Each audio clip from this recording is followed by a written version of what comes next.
नमस्कार साथियों, आप देख रहे हैं YouTube channel education portal Krishna. आज हम लोग पुनः इस वीडियो के माध्यम से बिहार जातीय आधारित गणना से संबंधित कुछ महत्वपूर्ण बिंदुओं को समझने के लिए उपस्थित हैं और वह बिंदु है गणना ब्लॉक और उपगणना ब्लॉक। कितनी आबादी पे एक गणना ब्लॉक बनाया जाता है, उसके बाद यदि उस आबादी से अधिक होती है तो उसे किस प्रकार से उपगणना ब्लॉक में विभाजित किया जाता है, उसकी जानकारी हम लोग डिटेल रूप से बोर्ड पे आके प्राप्त करते हैं।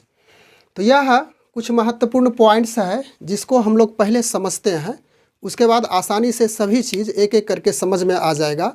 जिन जिन लोगों को, जिन जिन कर्मियों को गणना ब्लॉक में लगाया गया है काम करने के लिए, उसके बाद जिन जिन का उपगणना ब्लॉक में कार्य करने के लिए लगाया गया है, उसकी भी जानकारी हम लोग इस वीडियो में प्राप्त करेंगे और कैसे इसका निर्धारण होता है उसको भी समझेंगे। तो यहाँ पे सबसे पहले हम लोग समझते हैं यह पॉइंट्स कि 700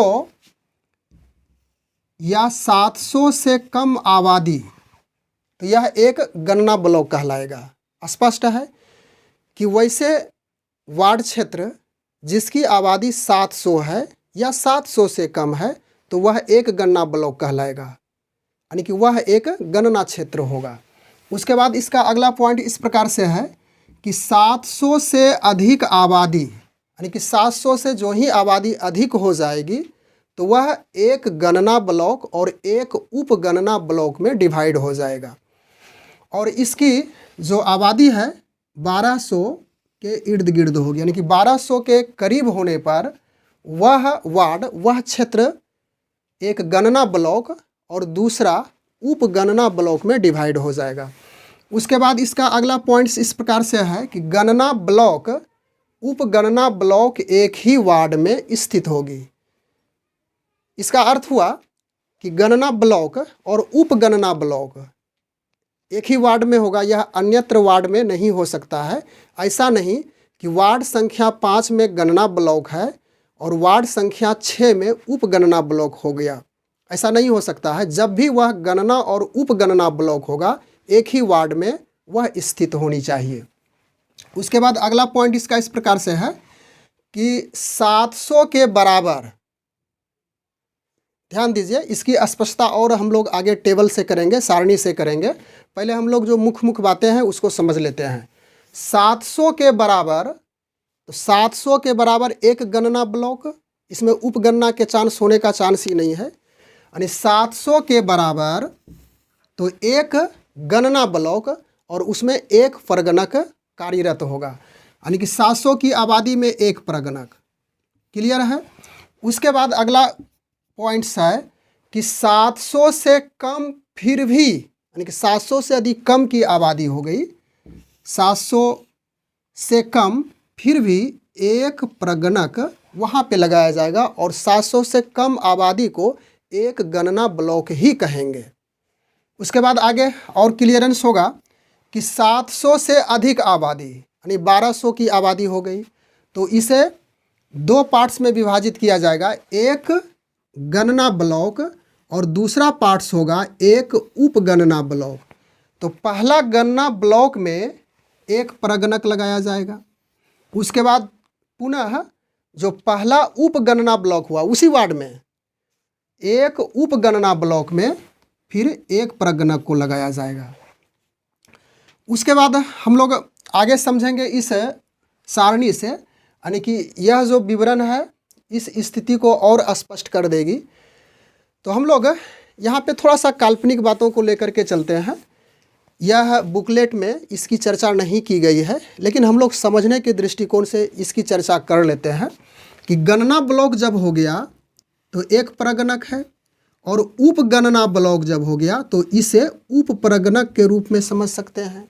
हम लोग समझना चाह रहे हैं, ऐसा इसकी डिटेल चर्चा उस बुकलेट में नहीं है, इसलिए हम यहाँ पे उस बात को बार बार जिक्र कर रहा हूँ।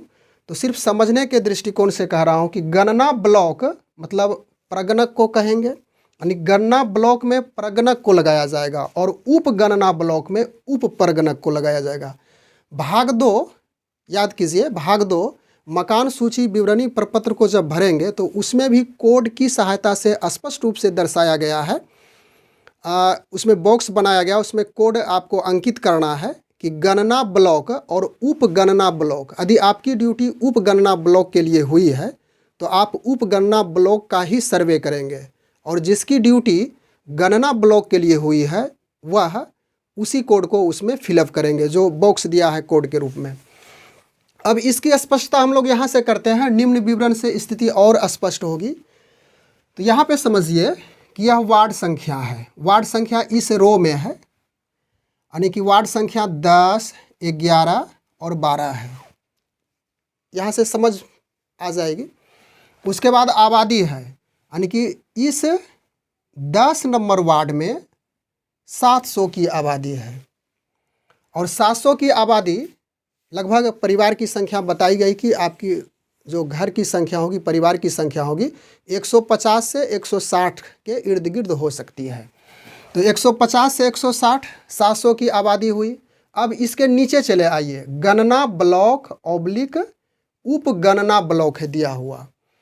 तो 700 की आबादी में यहाँ पर 1 लिखा हुआ है, फिर इस तरह से ऑब्लिक दे करके 0 लिखा हुआ है। तो इसका अर्थ हो गया कि जब 700 की आबादी है, हम लोग देख चुके थे कि 700 या 700 कम की आबादी में एक गणना ब्लॉक और एक प्रगणक को ही ड्यूटी पे लगाया जाएगा। तो फिर से यहीं आते हैं कि 700 आबादी हो गई, परिवार की संख्या भी स्पष्ट हो चुकी है, गणना ब्लॉक तो 1/0 क्लियर है कि 700 की आबादी पर एक गणना ब्लॉक, यानी कि एक गणना ब्लॉक बना और एक गणना ब्लॉक के लिए एक प्रगणक लगाया गया। उसके बाद नीचे आते हैं, जीरो को समझते हैं। तो यह हो गया शून्य आबादी। 700 आबादी हो चुकी है, तो इसके बाद जो रेस्ट आबादी बची, शून्य बची, तो शून्य आबादी के लिए शून्य, नीचे चलिए यहाँ पे 1/0, तो 1 की तो चर्चा किए, तो शून्य आबादी शून्य गणना ब्लॉक, यानी कि उप गणना ब्लॉक भी इसे कह सकते हैं, शून्य उप गणना ब्लॉक, और जब शून्य उप गणना ब्लॉक हुआ तो शून्य प्रगणक हो गया। क्लियर है? और आगे चलेंगे, स्पष्ट हो जाएगी सारी बातें। अब इसके बाद हम लोग वार्ड संख्या 11 में चलते हैं और स्पष्ट हो जाएगा। आबादी है 1200, परिवार की संख्या है 260 से 270, यानी कि इसी के इर्द गिर्द 1200 की आबादी हो जाएगी। अब गणना ब्लॉक और उप गणना ब्लॉक को समझते हैं। तो 700 से आबादी बढ़ चुकी है, 1200 हो चुकी है।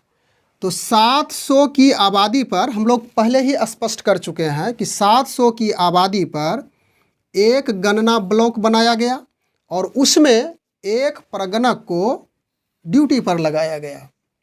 उसके बाद 700 के बाद रेस्ट बच जाता है शेष 500 की आबादी, 7 5 12। तो 500 की जो यह आबादी हुई उसमें एक उप गणना ब्लॉक बनाया गया और एक प्रगणक को लगाया गया। तो क्लियर हो चुका है, 1/1, यानी कि 1/1 का अर्थ यही हो गया कि ऊपर जो एक हुआ वह फिक्स हो गया 700 की आबादी, एक गणना ब्लॉक और एक प्रगणक। लेकिन नीचे जो दर्शा रहा है उप गणना ब्लॉक, यह जो आबादी बच गई 700 के बाद जो रेस्ट बच गई, यह उप गणना ब्लॉक हो चुका है और उप गणना ब्लॉक में पुनः एक प्रगणक को लगाया गया है। इसे उप प्रगणक भी समझ सकते हैं जानकारी के दृष्टिकोण से, समझने के दृष्टिकोण से।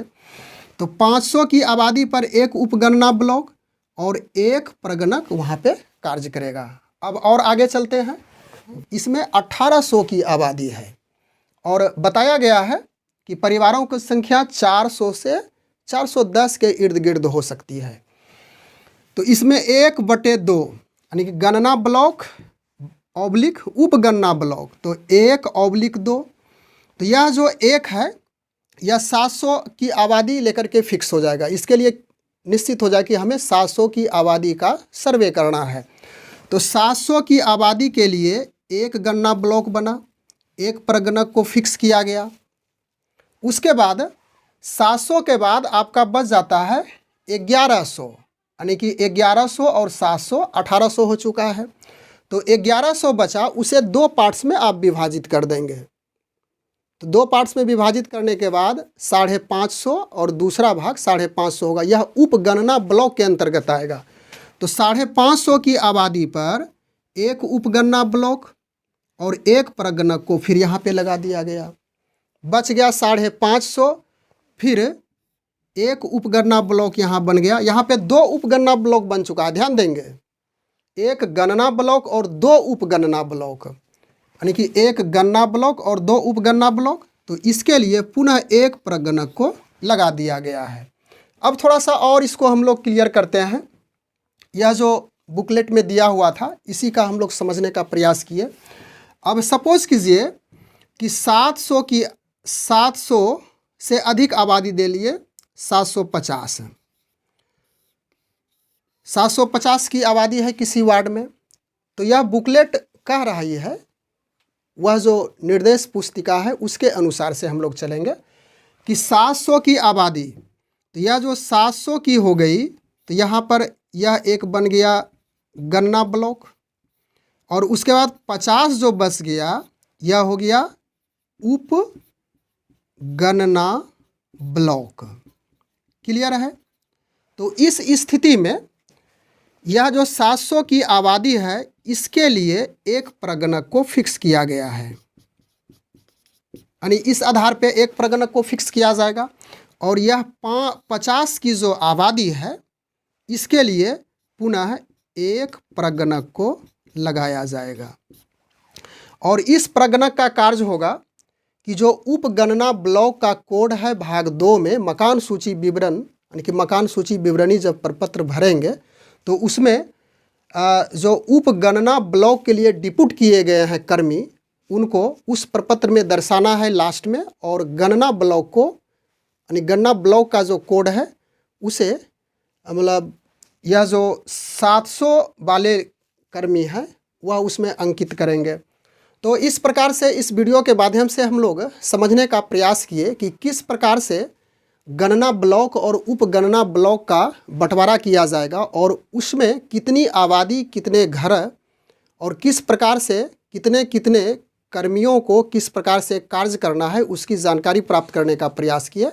अब जहाँ पे 2 गणना ब्लॉक बनाया गया, यानी कि एक गणना और एक उपगणना ब्लॉक, तो वहाँ पे किस प्रकार से नजरी नक्शा को वो तैयार करेंगे और उसके बाद भाग 2 में प्रपत्र को किस प्रकार से भरेंगे उसकी जानकारी हम लोग अगले वीडियो में प्राप्त करेंगे।